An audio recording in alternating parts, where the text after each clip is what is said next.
Hello everyone, welcome back to my channel. My name is Ren. Thank you so much for clicking on this video.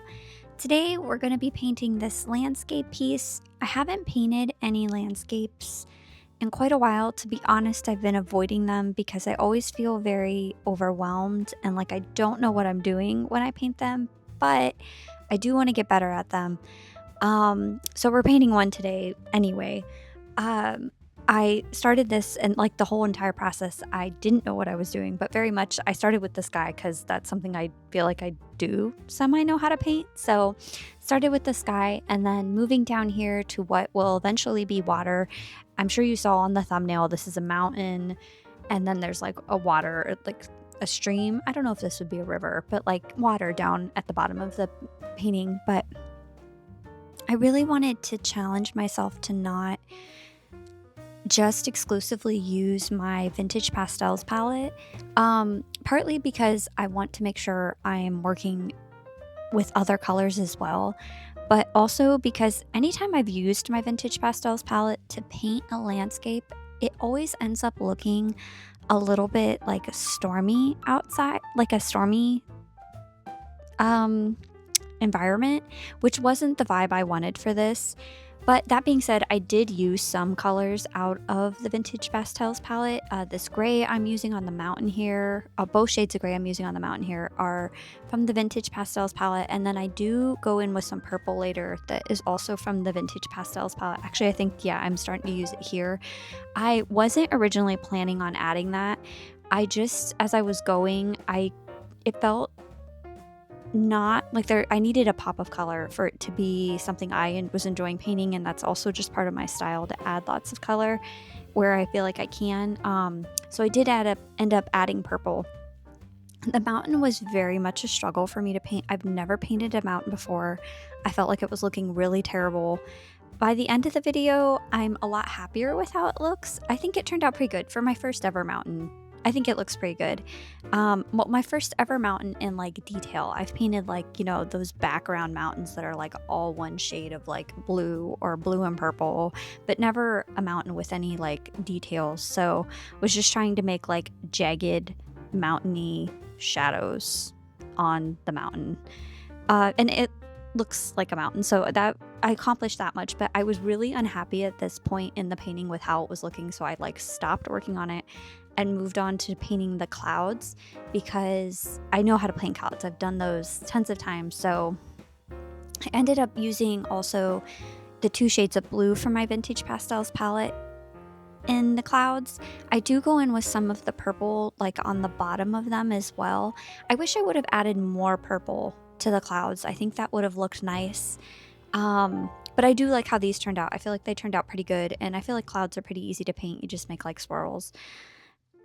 Or at least that's my way of painting clouds. And then here I'm starting on the like landscape below the mountain and starting with some yellow, and then I don't remember what that color is, but that like kind of warm toned brown, like a sandalwood color almost. All of the other colors outside of my Vintage Pastels palette were done with the Winsor & Newton palette. I really wanted to use that palette exclusively, but it doesn't have a gray in it. I believe the one I have doesn't even have a black in it. And I could have looked it up. I guess I just didn't think to. I don't know how to mix a gray. So, and it seemed kind of pointless since my Vintage Pastels palette has nice grays in it. That one gray felt very appropriate for a mountain that comes in the Vintage Pastels palette. So, but anyway, I wanted to use more vibrant colors for this. So I just did that landscape and then started adding some like tree-like shapes. And then here I'm starting on another like little hill that comes out into the mountain. And I used some yellow and some greens, and then also that foresty green gets added down at the bottom here, right where I'm adding it right now.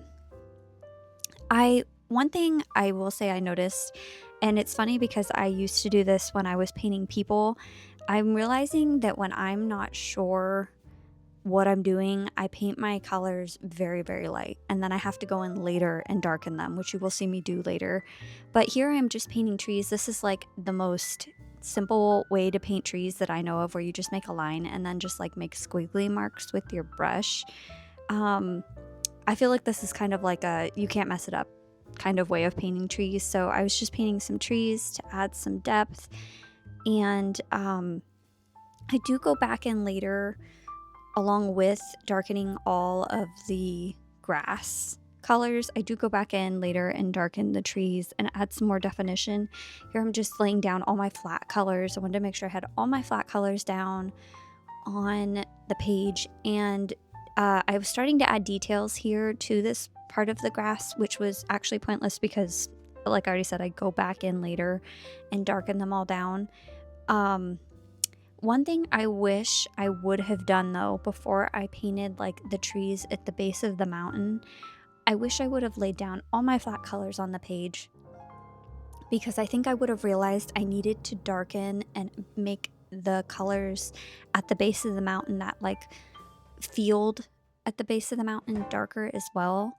But it was too late to like go back and do that. So that's one thing I wish I would have done, and I would have liked to have changed in this painting. But as you can see, I went back in with some darker colors and darkened the trees, added some details, at least to the trees on the left. I don't think I've done them on the right yet.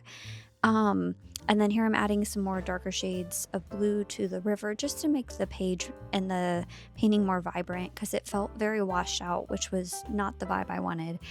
So I'm just trying to add some more depth and definition. Here I'm darkening these trees, and I used a darker shade of the same green, and then I do go back in a lot of places. You can already see in some spots here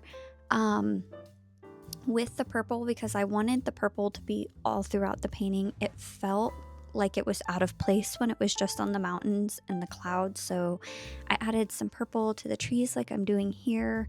And then here I was painting these rocks. When I showed my mom this before I was finished, she recommended doing some purple on these rocks as well, because they probably came from the mountain.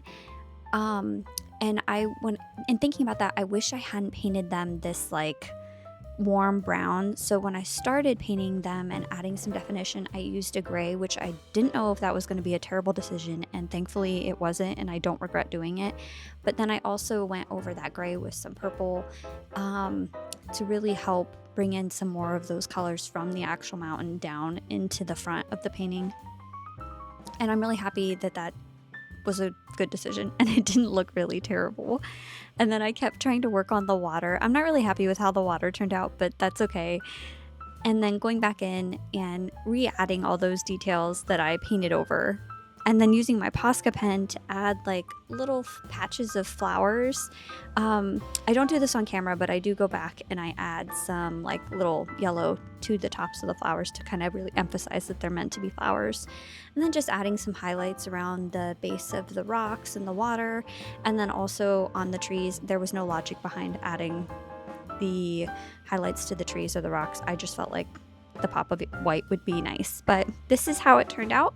If you are watching until the end, as always, thank you so much. I hope you enjoyed this video. I will see you in the next one. Remember to be kind and stay cozy. Bye!